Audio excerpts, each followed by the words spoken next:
I am Vivek Kumar Chaudhary. तो जैसे कि एडीआर प्रोफेशनल एथिक्स इन्वायरमेंट और टैक्स में हमारा वीडियो स्टूडेंट के लिए काफ़ी हेल्पफुल रहा और काफ़ी अच्छा रिव्यू भी रहा है। अब हम जो है आज आज से बैंकिंग लॉ शुरू करते हैं। तो बैंकिंग लॉ में देखिए, अगर अगर हम सिलेबस देखें तो टॉपिक 1 है कॉन्ट्रैक्ट ऑफ इंश्योरेंस। तो इससे क्वेश्चन आते नहीं हैं। तो ये तो इसको हम नहीं पढ़ेंगे। हम पढ़ेंगे टॉपिक 2 से principle of insurance contract. Topic 2 पढ़ेंगे ना तो टॉपिक 1 अपने आप हम लोगों को समझ में आ जाएगा। तो इसमें कोई घबराने की बात नहीं। टॉपिक 2 में ही टॉपिक 1 के सारा कंसेप्ट इंक्लूड है। तो टॉपिक 2 में हम लोगों को क्या क्या पढ़ना है? Contract of insurance, general principle, general essential of मतलब valid contract, offer and consideration, ये सब है। और स्पेशल प्रिंसिपल इसमें जो 5 है, देखिए स्पेशल प्रिंसिपल में uberrimae fidei, causa proxima, insurable interest, subrogation, contribution, कि ये जो है बहुत ज़्यादा इम्पोर्टेंट है सारे केस में। यही यही जो 5 स्पेशल प्रिंसिपल है ये यही लगता है। और ये जो है क्वेश्चन नंबर 8 में पूछ भी देता है। इसमें से एक या दो पूछ देगा, इसके बारे में बताओ। तो कहीं ना कहीं ये जो है हम लोगों को एक क्वेश्चन भी कवर कर देगा। ये जो 5 हम लोग कवर करेंगे, uberrimae fidei, causa proxima, insurable interest, subrogation, contribution. और ये हमारा केस में थोड़ा मतलब लगता है ओल्ड है। न्यू वाले केसमेट में एक और चीज़ मतलब ऐड है, contract of adhesion and doctrine of fundamental breach. तो इतना हम पढ़ लेंगे तो हम लोगों को एक क्वेश्चन भी कवर हो जाएगा। और कहीं ना कहीं केसेस में भी ये सब कंसेप्ट लगते हैं। तो हम लोग अब जो है शुरू करते हैं, पहले से शुरू करते हैं, कॉन्ट्रैक्ट ऑफ ओबरमाई फिडाई।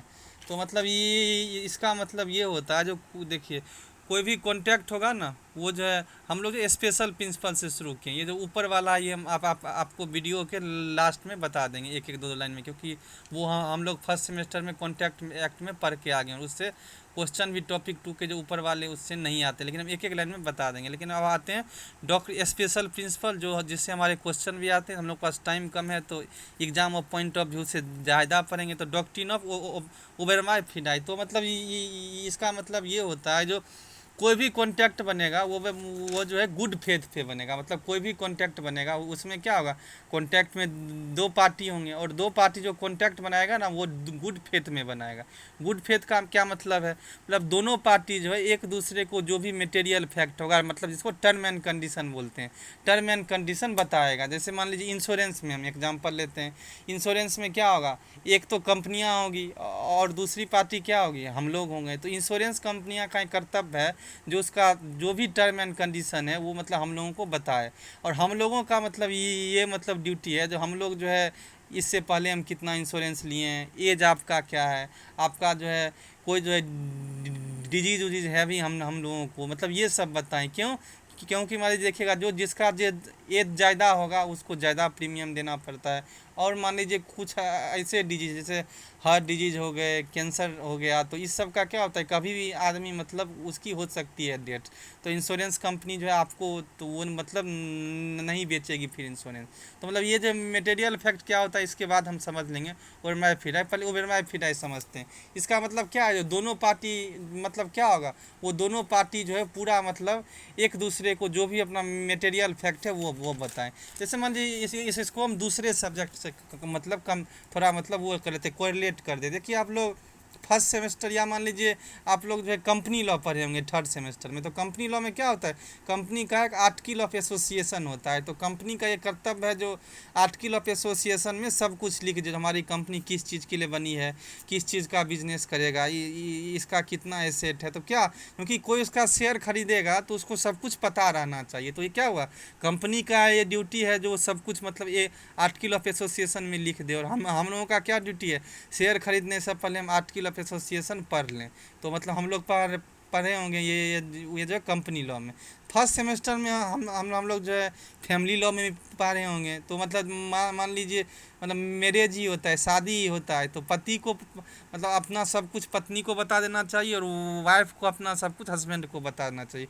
एक हम लोग केस भी पढ़े होंगे, मतलब अमरदीप सिंह वर्सेस मतलब हरवीन कौर। इसमें क्या हुआ था, मतलब जो गर्ल्स के मतलब पिताजी फादर थे, वो जो अपने मम्मी से मतलब उसके गर्ल्स के मम्मी से बोल रहे थे, जो लड़का का एज जो है मात्र जो है मात्र मतलब 26 to 27 है, और मतलब इस तरीके से बोल रहे थे जो गर्ल्स जो है सुन ले और मतलब मैरिज के लिए हाँ कर दे। तो गर्ल्स ने हाँ कर दिया, लेकिन शादी के बाद जब वो ससुराल गई तो पता चला जो मतलब जो बॉयज़ का एज है वो 60+ है। तो गर्ल्स को लगा जो हमको कहीं ना कहीं हमारे फादर क्या हुआ ठगे हैं, तो कहीं ना कहीं वो जो कोर्ट चली गई तो कोर्ट ने बोला हाँ ये मैरिज मतलब वो ये जो मैरिज है वो कहीं ना कहीं मतलब अटमोस्ट गुड फेथ में नहीं और ये वाइडेबल है। मतलब यही होता है, अगर जो है अगर मान लीजिए कोई कॉन्टैक्ट है वो अगर आप गुड फेथ में नहीं करिएगा तो दूसरी पार्टी उस कॉन्टैक्ट को तोड़ सकती है। जितने भी ये कंसेप्ट हैं वो वही सिर्फ बता रहा है। जैसे मान लीजिए जो मतलब जैसे फैमिली हो गया, सेल्स ऑफ गुड में भी हम लोग पढ़े होंगे, जो आपका अगर आपको कुछ बेचना है तो जितना उसका डिस्क्रिप्शन है वो आप सब कुछ उस पर लिख दीजिए, तो जिसको खरीदने का मन है वो अपना खरीदे। तो कहीं ना कहीं अब आप लोग प्रैक्टिकल एग्जाम्पल से समझ गए होंगे जो क्या होता है मतलब good faith, utmost good faith. क्यों? क्योंकि दोनों पार्टी एक एक दूसरे का समझ ले रिस्क, जो भाई हमें क्या रिस्क है और सामने वाला पार्टी भी समझ ले क्या होता है रिस्क। तो इतना हम लोग समझ गए। और जो पार्टी है, जो पार्टी मतलब अपना मटेरियल फैक्ट छुपाएगी तो दूसरी वाली पार्टी क्या हो सकती है, कॉन्टैक्ट को ख़त्म कर सकती है। वॉइडेबल कॉन्टैक्ट होगा, जो कि हम लोग मतलब पढ़े थे कॉन्टैक्ट एक्ट में, सेक्शन 17 था सर, नहीं सेक्शन 17 तो फ्रॉड है, मतलब पढ़े थे मतलब कॉन्टैक्ट एक्ट में जो मतलब कॉन्टैक्ट वाइडेबल हो जाता है। तो अटमोस्ट गुड फेथ हम लोग क्या, हम लोग ओबेरमाई फिडाई को एक लाइन में समझे तो क्या होगा, मतलब दोनों पार्टी एक दूसरे के सामने अपना मटेरियल फैक्ट जो है वो करे, मटेरियल फैक्ट जो है डिस्क्लोज करे, एक दूसरे को बताए, और नहीं बताएगी तो कॉन्टैक्ट जो है विभिशिएट हो जाएगा। किस ग्राउंड पे? फ्रॉड के ग्राउंड पे। जो जो हम लोग सेक्शन 17 में समझे। फ्रॉड में क्या होता है, कॉन्टैक्ट शुरू से वाइड ऑफ इनिशियो हो जाता है। क्या पड़े थे, मान लीजिए किसी को अपना हॉर्स बेचना है और सामने वाली पार्टी पूछ रही है क्या ये हॉर्स साउंड माइंड है, तो लेकिन सामने मतलब जो बेच रहा है वो कुछ नहीं बोला, तो इसका मतलब क्या, वो फ्रॉड कर रहा है। तो एक कॉन्टैक्ट वाइड ऑफ इनिशियो हो जाएगी शुरू से ही, मतलब इस कॉन्टैक्ट का कोई मतलब कानून की नज़र में कोई वैल्यू नहीं है। तो अब आप लोग अब हम लोग समझ रहे हैं ये मटेरियल फैक्ट सुनते आ रहे हैं। तो भाई ये मटेरियल फैक्ट क्या होता है, तो देखिए मटेरियल फैक्ट का कोई सा डेफिनीशन नहीं है। मटेरियल फैक्ट हर अलग केस में जो हर एक के टर्म एंड मतलब हर एक केस के जो है सर्कमस्टांसेस पे मतलब वो करेगा, मतलब उससे कोरिलेट करेगा, मतलब किस केस का क्या सर्कमस्टांसेस है। जैसे मान लीजिए इंश्योरेंस ले रहे हैं, लाइफ इंश्योरेंस, तो आपका मेडिकल हिस्ट्री क्या है, आपका एज क्या है। क्यों? क्योंकि जो इंश्योरेंस कंपनी जान ले जो भाई मतलब क्या है, मतलब ये इसको इंश्योरेंस बेचे कि नहीं। मान लीजिए हार्ट डिजीज है तो वो इंश्योरेंस नहीं बेचेगा, ज़्यादा एज है तो नहीं बेचेगा। और मान लीजिए आपका फैमिली हिस्ट्री क्या है, आपका जो है हैबिट क्या है, आप जो है काम कर रहे हैं कि काम नहीं कर रहे हैं, तो ये सब लाइफ इंश्योरेंस में पूछा जाता है। फायर इंश्योरेंस है, उसमें क्या पूछा जाएगा, भाई आप किस चीज़ का काम कर मतलब बिजनेस करते हो। क्योंकि कुछ ऐसे चीज़ होते हैं जो जिसका क्या होता है आग लगने की संभावना ज़्यादा होती है, कुछ चीज़ में कम होती है। आपका बिल्डिंग कैसा है, बिल्डिंग किस तरीके से बनाया गया, उसका कंस्ट्रक्शन क्या है, तो यही सब है। मेरीन इंश्योरेंस में देखें तो भाई आपका गुड्स का क्या है, आपका जो कौन सा शिप यूज करते हो, आप जो कौन से कंट्री में अपना मेरीन का बिजनेस कर रहे हो। मोटर इंश्योरेंस की बात करें तो भाई आपका कौन सा बाइक है या कौन सी गाड़ी कार है। उसके बाद जो है ये ड्राइवर है, ड्राइवर की एज क्या है, ड्राइवर का कितना एक्सपीरियंस है। तो हम लोग देख रहे हैं मटेरियल फैक्ट क्या होता है, हर एक चीज़ में चेंज है, हर एक चीज़ में मतलब अलग हो रहा है। लेकिन ये मटेरियल फैक्ट क्या होता है, सामने वाली पार्टी ये समझ जाती है जो हमको इंश्योरेंस देना है कि नहीं। जैसे मान लीजिए एक जो है 20 ईयर्स का आदमी जो इंश्योरेंस ले और एक जो है मान लीजिए 45 ईयर्स का इंश्योरेंस ले, तो कंपनियां क्या करती है 45 वाले को वही सेम इंश्योरेंस में ज़्यादा प्रीमियम भरना पड़ता है, जबकि 20 वाले को कम प्रीमियम भरना पड़ता है। क्यों? 45 वाले को ज़्यादा है रिस्क, अगर मान लीजिए वो उसका हो जाता है डेथ तो कंपनी को वो देने पड़ेगी, सारा उसका जो उसका क्लेम होगा वो देना पड़ेगा। लेकिन 20 वाले को क्या है, कम रिस्क है। तो भाई किससे डिसाइड हुआ, मटेरियल फैक्ट से डिसाइड हुआ। तो आई होप अब आप लोगों को मतलब ओबेरमाई फिडाई और जो मटेरियल फैक्ट दोनों का कंसेप्ट जो है क्लियर हो गया होगा। केस आप लोग देखिएगा तो और जो है सारा क्लियर हो जाएगा। ये जो हमारा कुछ केस नंबर 2 से लेके केस नंबर 6 तक है, ये सारे जो मटेरियल फैक्ट पे ही है। तो अब आप लोगों को और क्लियर हो जाएगा। अब आते हैं अगला पे, डॉक्ट्रिन ऑफ कोसा प्रिस्मा। ये देखिए जो 5-6 डॉक्ट्रिन है, इससे मतलब एक क्वेश्चन फिक्स आता है एग्जाम में। तो ये मत सोचेगा ये सिर्फ केस में ही काम होगा, ये जो है थ्योरी में भी काम आ जाएगा। आप लोगों को एक क्वेश्चन इससे कवर हो जाएगा और ये काफ़ी मतलब ईजी है। तो अब आते हैं दूसरे पे, डॉक्ट्रिन ऑफ कोजा प्रोक्सिमा। इसका क्या भाई मतलब हुआ? इसका मतलब हुआ, मान लीजिए कोई एक मतलब कोई एक घटना हुई, तो उसमें मतलब एक या दो से ज़्यादा काउज हो सकते हैं। तो कम तो मतलब इंश्योरेंस अगर आप तो उसमें जो इमीडिएट काउज होता है, सिर्फ जो इमीडिएट काउज कोड देखेगी। तो अगर इमीडिएट काउज को आप मतलब इंश्योरेंस करा रखें तो आपको इंश्योरेंस क्लेम मिलेगा, नहीं तो नहीं मिलेगा। पता है आप लोगों को भी नहीं समझ में आया होगा। चलिए एग्जांपल से समझते हैं। मान लीजिए कोई एक शिप है तो ठीक है, और शिप को जो है मान लीजिए एक चूहा है, रैट है, वो पंचर कर दिया, इतना भी ठीक है। अब मान लीजिए वो बंदा है, वो जो है इंश्योरेंस लेके रखा है, जो अगर हमारे जहाज़ में पानी घुस जाएगा तो हमको इंश्योरेंस मिलना चाहिए, ठीक है। तो मतलब इस केस में क्या हुआ, एक शिप था, शिप को मतलब उस चूहे ने पंक्चर कर दिया, और उस पंक्चर से मतलब जहाज़ में पानी आ गया। तो ठीक है, अब देखिए जहाज़ क्या हो गया, जहाज़ मतलब ख़राब हो गया। अब इसमें जो जहाज़ खराब होने में कितने कॉज हैं बताइए आप लोग? दो कॉज हैं क्या? एक तो पहला चूहे ने पंक्चर कर दिया, और दूसरा जहाज़ में पानी मतलब चला गया। लेकिन जहाज़ खराब किससे हुआ? क्या चूहे के पंक्चर से जहाज़ खराब हुआ है? नहीं जी। तो जहाज़ मतलब ख़राब क्या किससे हुआ है? जहाज़ ख़राब हुआ है जहाज़ में पानी आने से। तो वो जो बंदा है इंश्योरेंस किससे करा रखा है? जहाज़ में पानी आने के लिए इंश्योरेंस करा होगा। तो इमीडिएट कॉज मतलब क्या? जहाज़ का मेन ख़राब होने का क्या रीज़न है? क्या चूहे के पंक्चर से ख़राब हुआ? नहीं।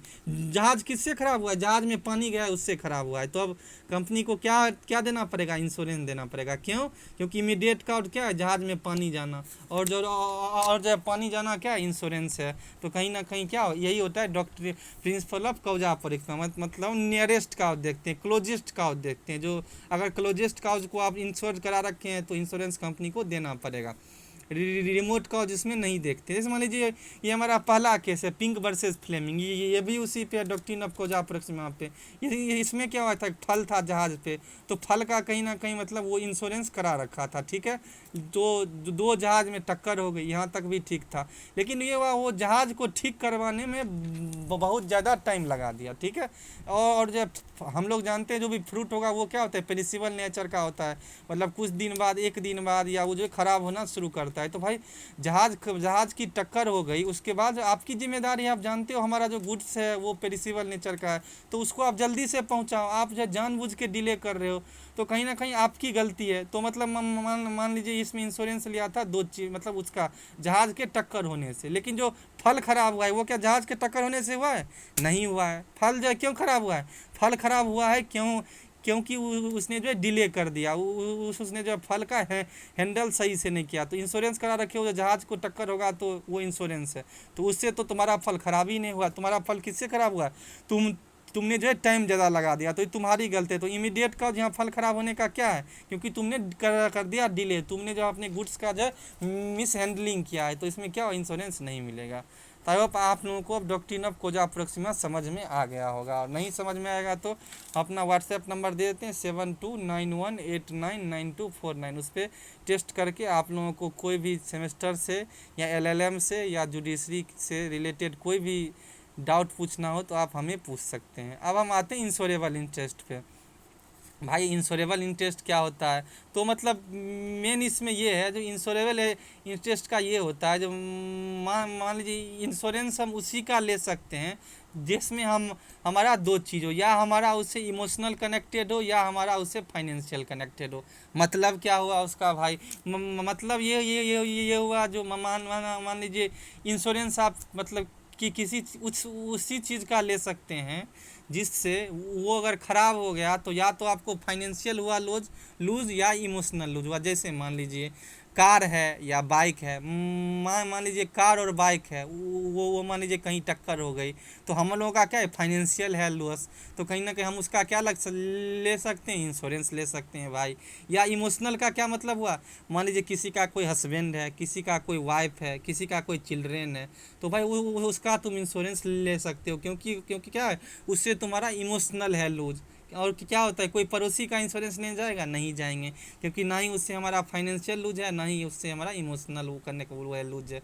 तो कहीं ना कहीं इंश्योरेबल इंटरेस्ट का क्या मतलब होता है, किसी का आप इंश्योरेंस ले रहे हो तो उसमें दो प्रकार का आपका इंटरेस्ट होना चाहिए, एक इमोशनल, एक फाइनेंशियल। आई होप आप लोगों को क्लियर हो गया होगा। अगर इमोशनल और फाइनेंशियल दो में से कोई भी इंटरेस्ट आपका है तब आप इंश्योरेंस ले सकते हो, और उसी को बोलते हैं इंश्योरेबल इंटरेस्ट। क्योंकि मान लीजिए कोई कार है, बाइक है, तो उसमें फाइनेंशियल इंटरेस्ट है। कोई हमारे रिलेटिव हो गए जैसे हस्बैंड वाइफ चिल्ड्रेन, तो ये सब क्या हुआ, इमोशनल इंटरेस्ट हो गया। तो आई होप आप लोगों को अब ये भी क्लियर हो गया इंश्योरेबल इंटरेस्ट। अब आते हैं मतलब प्रिंसिपल ऑफ सब्रोगेशन। ये देखिए judiciary of point of view से बहुत इंपॉर्टेंट है। ये ट्रांसफ़र ऑफ प्रॉपर्टी एक्ट का जो है जुडिशरी का बहुत इंपॉर्टेंट क्वेश्चन है, मतलब मेंस में बहुत ज़्यादा आता है। तो प्रिंसिपल ऑफ सब्रोगेशन आखिर होता क्या, ये देखिए मतलब प्रिंसिपल ऑफ इंडेमनिटी पे मतलब वो है, मतलब इंडेमनिटी पे जो है ये जो प्रिंसिपल ऑफ सब्रोगेशन चलता है। अब भाई ये क्या होता है, इसका मतलब ये होता है जो मतलब एक ही चीज़ का आप जो है बार बार फ़ायदा नहीं ले सकते हैं। मतलब ये इसका मतलब ये होता है जो एक ही चीज़ है उसका जो है आप जो है बार बार फ़ायदा नहीं ले सकते हैं। तो ये जो है टीपीए का कंसेप्ट है, ट्रांसफ़र ऑफ प्रॉपर्टी का, बट इससे जो है उसमें भी पढ़ते हैं हम, जो है इंश्योरेंस में भी पढ़ते हैं। चलिए इसको पहले एक प्रैक्टिकल एग्जांपल से समझ लेते हैं। तो इसका मतलब ये होता है सब्रोगेशन का, एक बार लॉ के लैंग्वेज में समझ लेते हैं। जो मान लीजिए आपको अगर क्लेम मिल गया, तो जो आपको क्लेम कंपनियां दे रही है वो आपका राइट जो जो भी आपका है वो सब उस पे अब शिफ्ट हो जाएगी। जैसे मान लीजिए इसको आपको हम एग्जांपल देखते हैं। मान लीजिए कोई आदमी है, वो 4 इंश्योरेंस लिया है, ठीक है। एक मान लीजिए 2 लाख का लिया, एक 6 लाख का लिया, एक 8 लाख का लिया, एक 10 लाख का लिया। लोग लेते भी हैं, 4 हेल्थ इंश्योरेंस ले लेते हैं। जो भाई कोई ऐसा मतलब इमरजेंसी हो गया तो इंश्योरेंस होना ज़रूरी है, या 4 जो है लाइफ इंश्योरेंस भी ले लेते हैं। तो मान लीजिए किसी का तबीयत खराब हो गया, या मान लीजिए कोई मतलब कार का इंश्योरेंस लिया, कार का एक्सीडेंट हो गया, तो मान लीजिए उसमें 2 लाख रुपए में जो है हेल्थ ठीक हो गया या कार ठीक हो गया। तो मान लीजिए इसके पास आदमी के पास दो मतलब हैं रास्ते, दो हुए हैं। एक तो भाई चार पार्टी से इसने इंश्योरेंस लिया, या तो ये एक से ले ले, 2 लाख वाले को ही बोले भाई तुम 2 लाख दे दो, या चारों से जो है रेशियो में ले ले, जिस हिसाब से प्रीमियम भरता है वो उस हिसाब से ले ले। लेकिन जो है देखिए इसमें क्या है, इसमें जो है वो है, इसमें जो है मतलब क्या हो सकता है। मान लीजिए हम एग्जांपल एक देते हैं सब्रोगेशन के लिए, ये एग्जांपल देते हैं। मान लीजिए फर्स्ट वाले कंपनी से इसने 2 लाख रुपए ले लिए, तो भाई तुम्हारा अब ख़त्म है राइट। तुम ये नहीं बोल सकते हो जो अब 2 लाख ए से भी ले लिए, 2 लाख बी से भी ले लिए, 2 लाख सी से ले लिए, 2 लाख डी से भी नहीं। तुम एक ही कंपनी से ले सकते हो। अगर चारों से लेना है तो रेशियो में लो, किसी से 20,000, किसी से 60,000, किसी से 80,000, किसी से 40,000, ये ठीक है। या नहीं तो तुम एक ही से 2 लाख ले लो, और 2 लाख तुम्हें दे देगी। तुम्हारा जितना भी राइट है वो सब अब कंपनी के हाथ में चलेगा। अब कंपनी जो है वो उस जो बची हुई 3 कंपनी है उससे बोलेगी देखो भाई, जो तुम तीनों से भी इंश्योरेंस हुआ था, तुम्हारा प्रीमियम इतना है, तो उस हिसाब से हम लोग जो है कंट्रीब्यूट करते हैं। यही होता है डॉक्ट्रिन ऑफ कंट्रीब्यूशन भी।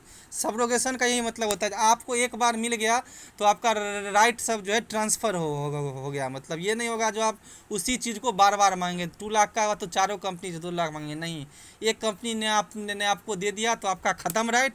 अब आपका जितना राइट है वो कंपनी जो है आपके बिहाफ पे उस तीनों कंपनी से मांगेगी। आई होप आपको अब जो है क्लियर हो गया होगा। और जो डॉक्ट्रिन ऑफ कंट्रीब्यूशन वही है, जो जिस हिसाब से आप प्रीमियम भरते हैं उस हिसाब से कंपनियां क्या करेगी, मतलब कंट्रीब्यूट करेगी। तो डॉक्ट्रिन ऑफ कंट्रीब्यूशन मान लीजिए मतलब 4 कंपनी से इंश्योरेंस लिया, सेम एग्जांपल 2 लाख, 4 लाख, 6 लाख, 8 लाख। तो मान लीजिए 2 लाख का वो हुआ है, तो 2 लाख वाले को 2 लाख रुपए के मतलब इंश्योरेंस में, तो वो जो बंदा था वो चारों को प्रीमियम देता था, तो 8 लाख वाला क्या होगा, ज़्यादा देगा। 6 लाख वाला क्या होगा, उससे ज़्यादा देगा। 4 लाख वाला उससे ज़्यादा लगेगा। 2 लाख वाला सबसे कम होगा। तो जिसका प्रीमियम ज़्यादा वो ज़्यादा कंट्रीब्यूट करेगा, जिसका प्रीमियम कम वो कम करेगा। तो इसका क्या होगा, ये हम थोड़ा बता भी देते, बट ये मैथ का कंसेप्ट हो जाएगा, रेशियो का। तो लॉ में उतना कोई पढ़ के फ़ायदा नहीं है। तो यहाँ तक समझ गए हम लोग डॉक्ट्रिन ऑफ कंट्रीब्यूशन तक।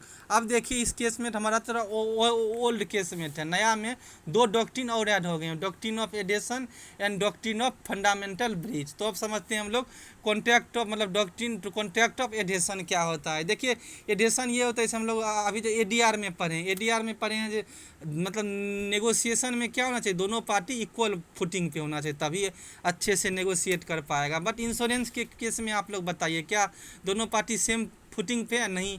कोई आम बंदा है, कोई मान लीजिए लेबर क्लास का है, कोई मान लीजिए बिना पढ़ा लिखा इलिटरेट है, उसे भी इंश्योरेंस चाहिए। और कोई मान लीजिए इंश्योरेंस कंपनी है, उसके पास हाई क्वालिफाइड MBA है, लॉयर है, चार्टर्ड अकाउंटेंट है, तो भाई वो जो है ज़्यादा मतलब वो ज़्यादा कैपेबल है। और एक इलिटरेट पर्सन, जनरल आम आदमी, वो क्या है, कम पढ़ा लिखा है, उसको क्या ही पता लॉ के बारे में। तो क्या हुआ ये, और मान लीजिए कॉन्ट्रैक्ट मतलब इस दोनों के बीच में मान लीजिए कोई आदमी है, उसे इंश्योरेंस चाहिए, तो कहीं ना कहीं क्या होगा, कंपनी वाला बना के देते, ये सब टर्म एंड कंडीशन है। और क्या हुआ, उसका आम इंसान को चीज़ मानना पड़ता है। तो क्या हुआ, doctrine of contract of adhesion यही बोलते हैं, जो बार्गेनिंग पावर क्या होता है, सही नहीं होता है। एक पार्टी क्या होता है, बहुत ज़्यादा स्ट्रॉन्गर पोजीशन में होता है, एक पार्टी वीक पोजीशन में होता है। तो क्या मतलब, जैसे इंश्योरेंस कंपनियाँ स्ट्रॉन्गर पोजीशन में है और हम लोग क्या है, वीक पोजीशन में है। तो एडहेशन का मतलब वही होता है, जो मतलब एक पार्टी बहुत स्ट्रॉन्गर, एक पार्टी बहुत वीक, और जब वो लोग जानबूझ के कुछ ऐसा टर्म एंड कंडीशन लगा देते हैं जो उनको आप लोग स्यू नहीं कर। जैसे हम लोग मूवी देखे थे ओ माय गॉड, उसमें जब परेश रावल को टर्म एंड कंडीशन में क्या लगा रहे थे, एक्ट ऑफ गॉड लगा दिया था, जो कंपनी को कोर्ट में स्यू ना कर सके। तो कुछ ऐसा आपको टर्म एंड कंडीशन दे देगा जो आप उसे स्यू ना कर सके। तो यही कॉन्ट्रैक्ट ऑफ एडहेशन का यही मतलब हुआ, कुछ ऐसा कंडीशन दे देता है जो मतलब नेगोशिएशन के लिए ठीक नहीं है। क्यों, क्योंकि जैसे इंश्योरेंस में है, क्या हुआ, इंश्योरेंस में एक पार्टी बहुत स्ट्रॉन्गर है, इंश्योरेंस कंपनी, हम लोग बहुत वीक पोजीशन में है। और जो इंश्योरेंस में क्या होता है, कंपनियां बोलते हैं ये सब तुमको टर्म एंड कंडीशन मंजूर है तो लो, नहीं मंजूर है तो मत लो। तो कहीं ना कहीं हम लोग क्या है, वीक पोजीशन पे हैं। तो यही होता है कॉन्ट्रैक्ट ऑफ एडहेशन। लेकिन इसी के साथ पढ़ना होता है doctrine of fundamental breach. Doctrine of fundamental breach क्या होता है, देखिए, जैसे कॉन्ट्रैक्ट ऑफ एडहेशन में कोई ऐसा टर्म एंड कंडीशन डाला गया जो मतलब क्या हुआ, जिससे हमारा मतलब क्या हो रहा है, मतलब हम लोगों को नेगोशिएशन के लिए गलत फ़ायदा उठाया जा रहा है। वो पार्टी जो स्ट्रॉन्ग पोजीशन पे और गलत तरीके से टर्म एंड कंडीशन डाल रही है। तो डॉक्ट्रिन ऑफ फंडामेंटल ब्रीच ये है, जो अगर मतलब क्या हो, कोई भी कॉन्ट्रैक्ट हम लोग उभरना फिरा में पाए, गुड फेथ में होना चाहिए। तो अगर किसी कंपनी ने मेला फाइट ली, हम लोगों से गलत कॉन्ट्रैक्ट कराया है, तो भाई जो सेकेंड पार्टी है कॉन्ट्रैक्ट को ख़त्म कर सकती है। हम आप जो है कॉन्ट्रैक्ट को ख़त्म कर सकते हैं इंश्योरेंस कंपनी के कॉन्ट्रैक्ट। जैसे परेश रावल ने ओ माय गॉड में प्रूफ कर दिया था, जो एक्ट ऑफ गॉड भी है, लेकिन उसमें जो है वो जो सब में मतलब हर चीज़ कण कण में हम ही भगवान है, ये जो है ऐसे करके प्रूफ कर दिया था। तो मतलब डॉक्ट्रिन ऑफ फंडामेंटल बीच में ये जो कॉन्ट्रैक्ट ऑफ एडहेशन से कोई ऐसा पार्टी है गलत टर्म एंड कंडीशन डाल सकती है, तो सेकेंड पार्टी फंडामेंटल ब्रीच का वो लेके जो है उस कॉन्ट्रैक्ट को पूरा तरीके से ख़त्म कर सकती है। एक भी क्लॉज अगर जो है उसमें गलत होगा तो वो पूरा कॉन्ट्रैक्ट ही खत्म है। जैसे इंश्योरेंस कंपनी है, वो बहुत सारे टर्म एंड कंडीशन डाले, उसमें एक भी कॉन्ट्रैक्ट क्लॉज अगर गलत है, मतलब रॉन्ग है, जो जिससे हम लोग का फंडामेंटल ब्रीच हो रहा है, तो हम लोग कॉन्ट्रैक्ट को ख़त्म कर दे सकते हैं। आई होप आप लोगों को थ्योरी क्लियर हो गया होगा। इससे मतलब एक क्वेश्चन आते हैं थ्योरी में, और इसका कंसेप्ट भी सारे केस में लगेंगे। तो अगर हमारा वीडियो हेल्पफुल हुआ हो, देखिए कितना मेहनत से हम भी 6 सेमेस्टर में पढ़ते हैं, बट आप लोगों के लिए मेहनत करके वीडियो बना रहे हैं। तो अगर आप लोगों को वीडियो अच्छा लगे तो प्लीज़ चैनल को सब्सक्राइब कर दीजिएगा और अपने दोस्तों में शेयर कर दीजिएगा। और हमारा जो चैनल है VKC लीगल, जो आप लोगों को बिना किसी चार्ज का LLM जुडिशरी सबका फ्री ऑफ कॉस्ट मतलब प्रिपरेशन करवाएगा, उसको थोड़ा सपोर्ट कीजिए और चैनल को सब्सक्राइब एंड शेयर कीजिए। Thank you guys.